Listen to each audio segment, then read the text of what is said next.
Hello student, how are you? First of all, I want to tell you something about myself.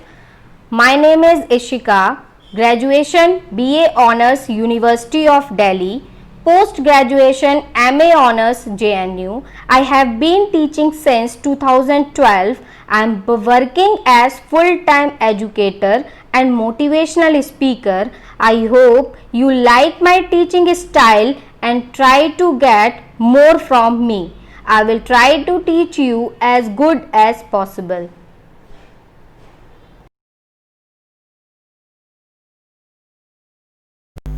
चलिए start करते हैं हम अपना video. 6 जून 2020 के 20 मोस्ट इम्पॉर्टेंट करंट अफेयर है, मैं आपको बता देती हूँ। तो प्लीज आप मेरे वीडियो को शुरुआत से अंत तक देखें क्योंकि आपको बहुत कुछ इसमें नया सीखने को मिलेगा। मैं आपको ये भी बता देती हूँ, कल मैंने एक क्वेश्चन पूछा था, फादर ऑफ इकोनॉमिक्स है कौन? स्टूडेंट ने सही उत्तर नहीं दिया। मैं आपको बता देती हूँ, फादर ऑफ इकोनॉमिक्स किसे बोला जाता है?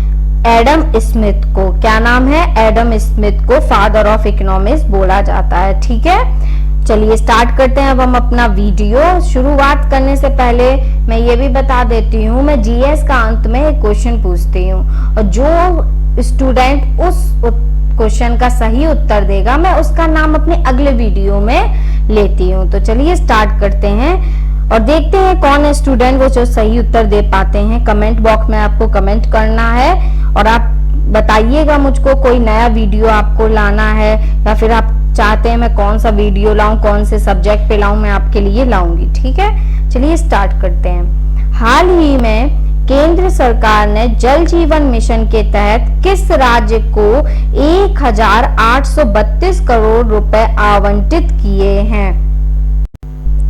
जैसा कि मैंने आपको कल बताया था कि जल जीवन मिशन की शुरुआत हुई है, तो यहाँ पर है क्या कि 2023 तक हर घर में स्वच्छ जल तक की लाइन पहुंचानी है।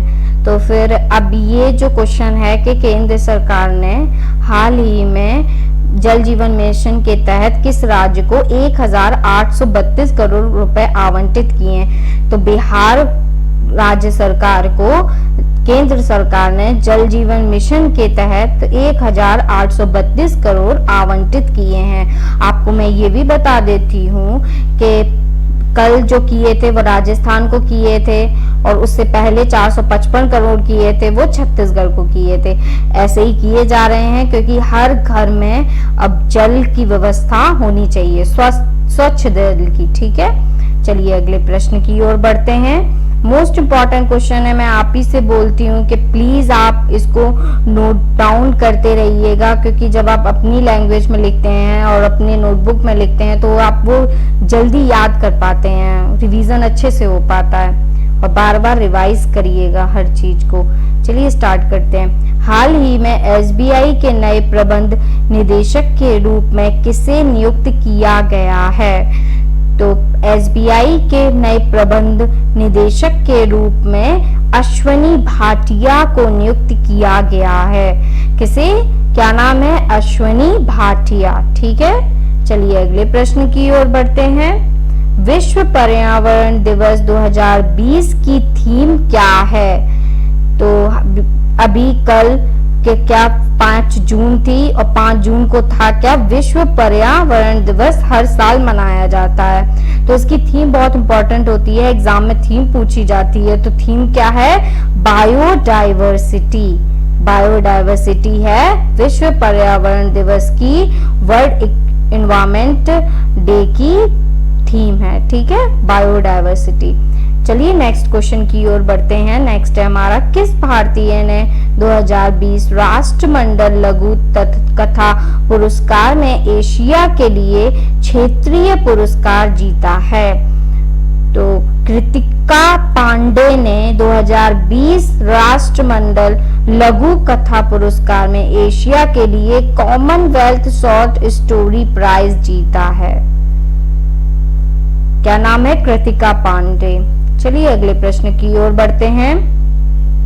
नेक्स्ट है हमारा, हाल ही में किस राज्य ने 2023 तक सभी घरों को नल कनेक्शन प्रदान करने की योजना बनाई है? तो कौन सी राज्य सरकार ने बनाई है? 2023 तक घरों में नल कनेक्शन करने की अरुणाचल प्रदेश ने। आप ये भी जानते रहिएगा, अरुणाचल में बीते कुछ दिन पहले मी बडी ऐप आई थी, वो किससे लिंक करती थी? टू फाइट कोरोना से, ठीक है। और टाइगर रिजर्व भी है अरुणाचल प्रदेश में, पक्के टाइगर रिजर्व है, नामदफा नेशनल पार्क इंपॉर्टेंट है। और तीसरा बहुत इंपॉर्टेंट है, पक्के पागा हॉर्नबिल फेस्टिवल यहाँ मनाया जाता है। और डोपोरिजो ब्रिज है, और वो किस नदी के ऊपर है, किस रिवर के ऊपर है? सुबनसिरी रिवर के ऊपर ये ब्रिज है, और ये ब्रिज बहुत इंपॉर्टेंट है, ठीक है। चलिए अगले प्रश्न की ओर बढ़ते हैं। और मैं आप ही से बोलती हूँ कि आप सुबह मॉर्निंग में उठिए और अपना एक टारगेट बनाइए और उसको अचीव करने में पूरा दिन लगाइए, क्योंकि जब आप ऐसे करते हैं तो आपके जीवन और भी ज्यादा बेहतर होता है। चलिए अगले प्रश्न की ओर बढ़ते हैं। हाल ही में किस राज्य सरकार ने एक online portal skill register launch किया है? क्या नाम है? स्किल रजिस्टर ऑनलाइन पोर्टल है, ये लॉन्च किया है। कौन से राज्य सरकार ने? हिमाचल प्रदेश ने किया है। और हिमाचल प्रदेश में आप ये भी जानते रहिएगा कि 3 इम्पोर्टेंट नेशनल पार्क हैं। एक है ग्रेट हिमालयन नेशनल पार्क, एक है पिन वैली नेशनल पार्क और एक है खीरगंगा नेशनल पार्क। चलिए अगले प्रश्न की ओर बढ़ते हैं। हाल ही में किस देश की जिलोमोल मेरियट बिना हाथों के कार चलाने वाली एशिया की पहली महिला बनी है? तो किस देश की है ये? भारत की है। इसीलिए ये क्वेश्चन अपने आप में ही बहुत इंपॉर्टेंट हो जाता है। ये क्वेश्चन हम जरूर पूछा जाएगा एग्जाम में, क्योंकि ये इंडिया से रिलेटेड जब न्यूज होती है तो वो अपने आप में ही इम्पोर्टेंट हो जाती है। तो किस देश की है ये? भारत की हैं। तो और भारत में किस राज्य में ये बिलोंग करती हैं? केरल में। और नाम क्या है? जिलोमोल मेरियट। इन्होंने बिना हाथों के कार चलाने वाली एशिया की पहली महिला बनी है। सबसे बड़ी बात है इन्होंने पैर से गाड़ी चलाकर अपना नाम एशिया में ला दिया है। चलिए अगले प्रश्न की ओर बढ़ते हैं। नेक्स्ट है हमारा, हाल ही में पीएम स्वनिधि योजना का शुभारंभ किसने किया है? तो किसने किया है? हरदीप सिंह ने पीएम स्वनिधि योजना का शुभारंभ किया है। स्वनिधि योजना बहुत इंपॉर्टेंट है, ये स्ट्रीट वेंडर्स के लिए है।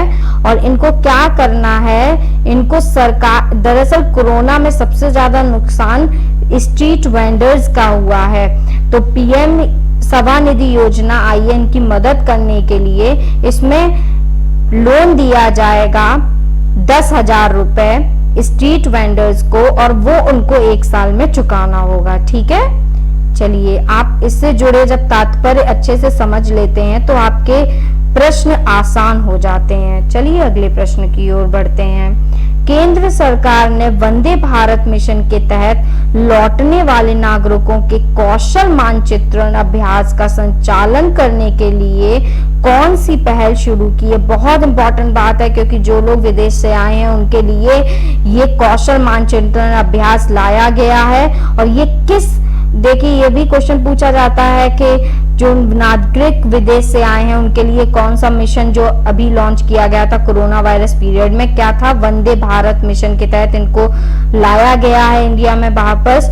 और मैं ये भी बता दूं कौन सी पहल शुरू की है, वो बहुत इंपॉर्टेंट है। नाम क्या है? स्वदेश। स्वदेश से तात्पर्य क्या होता है? Skilled workers arrival database for employment support, ठीक है, इंपॉर्टेंट है। क्या नाम है? स्वदेश। और स्वदेश से तात्पर्य क्या है? Skilled workers arrival database for employment support. चलिए अगले प्रश्न की ओर बढ़ते हैं। नेक्स्ट है हमारा, चक्रवात निसर्ग ने हाल ही में किस राज्य में लैंडस्लाइड किया है? जैसा कि मैंने आपको कल बताया था कि निसर्ग आया है और वो अरब सागर से होते हुए महाराष्ट्र और गुजरात में आया था, जहां पर सरकार ने रेड अलर्ट घोषित किया था।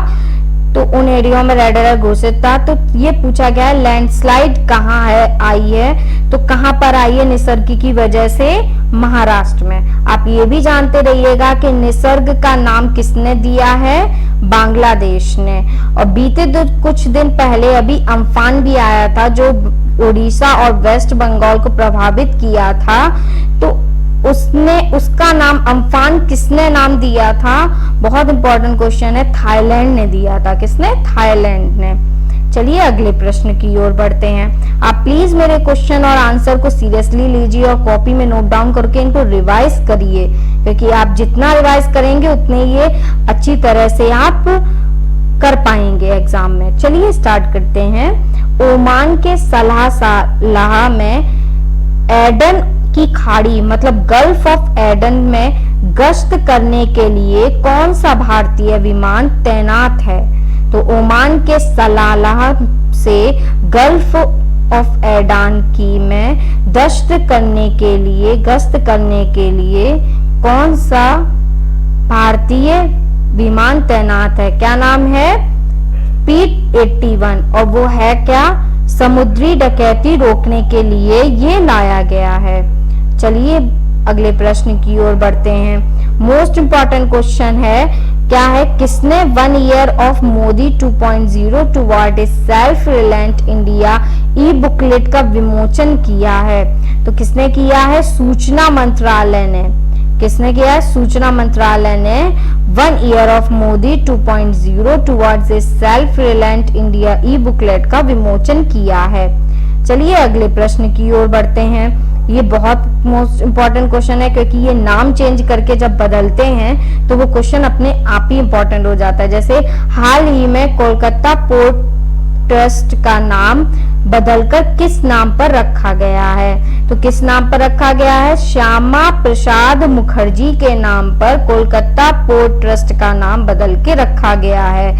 तो मैंने आपको बताया था कि छत्तीसगढ़ में एक शहर है नया रायपुर, उसका नाम क्या चेंज करके रखा गया है? अटल नगर। क्या है? अटल नगर। तो आप ऐसे क्वेश्चन याद करते रहिएगा। चलिए अगले प्रश्न की ओर बढ़ते हैं। नेक्स्ट है हमारा, हाल ही में किस राज्य सरकार ने सैलून और ब्यूटी पार्लरों में आधार कार्ड अनिवार्य किया है? तो तमिलनाडु राज्य सरकार ने सैलून और ब्यूटी पार्लरों में आधार कार्ड अनिवार्य किया है। अगर आप आधार कार्ड नहीं दिखाएंगे तो आपको सैलून और ब्यूटी पार्लर में एंट्री नहीं दी जाएगी। चलिए अगले प्रश्न की ओर बढ़ते हैं। केंद्रीय मंत्रिमंडल ने हाल ही में किसानों के लाभ के लिए अधिनियम में संशोधन किया है। तो कौन से अधिनियम में संशोधन किया? ये मोस्ट इंपॉर्टेंट है। एसेंशियल कमोडिटीज एक्ट में संशोधन किया, आवश्यक वस्तु अधिनियम लाया है। ठीक है, चलिए अगले प्रश्न की ओर बढ़ते हैं। नेक्स्ट है हमारा, WHO द्वारा लॉन्च किया गया कोविड-19 टेक्नोलॉजी एक्सेस पूल CTAP किस देश द्वारा प्रस्तावित किया गया था? तो किस देश द्वारा प्रस्तावित किया गया है? Costa Rica. कोस्टा रिका कहाँ पर है? ये नॉर्थ अमेरिका और साउथ अमेरिका के बीच में पड़ता है ये कोस्टा रिका। यहाँ पर CTAP जो लाया गया है वो इसी देश से प्रस्तावित किया गया है। और यहाँ पर एसेंशियल कमोडिटीज़ जो हैं, जैसे दवाइयाँ हो गई, इम्पॉर्टेंट कमोडिटीज़ होंगे, तो उनका ये जल्दी से ऑनलाइन डिलीवरी होगी। ठीक है, चलिए अगले प्रश्न की ओर बढ़ते हैं। किस राज्य सरकार ने OBC के लिए 27% कोटा रखने का प्रस्ताव पारित किया है? तो कौन सी राज्य सरकार ने किया? मध्य प्रदेश ने OBC के लिए 27% कोटा रखने का प्रस्तावित पारित किया है। पहले 14% था, अब कितना हो गया है? 27%। ठीक है, चलिए अगले प्रश्न की ओर बढ़ते हैं। यूरोप का सबसे ऊंचा ज्वालामुखी माउंट इटना हाल ही में कहाँ फटा है? तो दरअसल माउंट इटना है वो कहाँ पर है? ये इम्पॉर्टेंट है, इटली में है। और इटली के कौन से आइलैंड पे है? ये सिसिली आइलैंड पे है। चलिए अगले प्रश्न की ओर बढ़ते हैं। नेक्स्ट है हमारा, भारत के किस राज्य या यूटी मतलब केंद्र शासित प्रदेश में महिलाओं के लिए बसों और मेट्रो ट्रेन में सफ़र निःशुल्क कर दिया है? तो दिल्ली सरकार ने महिलाओं के लिए बसों और मेट्रो ट्रेन में सफ़र निशुल्क कर दिया है। जो डीटीसी की बस चलती हैं और मेट्रो जो सेवा चलती है वहाँ पर महिलाओं के लिए सफ़र जो है वो निशुल्क है। चलिए अगले प्रश्न की ओर बढ़ते हैं। ये हमारा लास्ट प्रश्न है, आप ध्यान से सुनिएगा। हाल ही में भारतीय कुश्ती महासंघ ने कौन से पहलवान का नाम खेल रत्न के पुरस्कार के लिए भेजा है? विनेश फोगाट। क्या नाम है? विनेश फोगाट।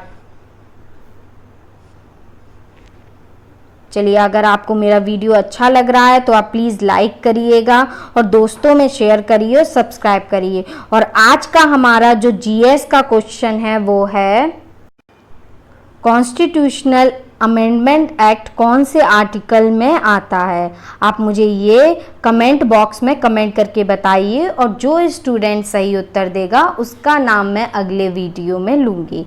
Thank you.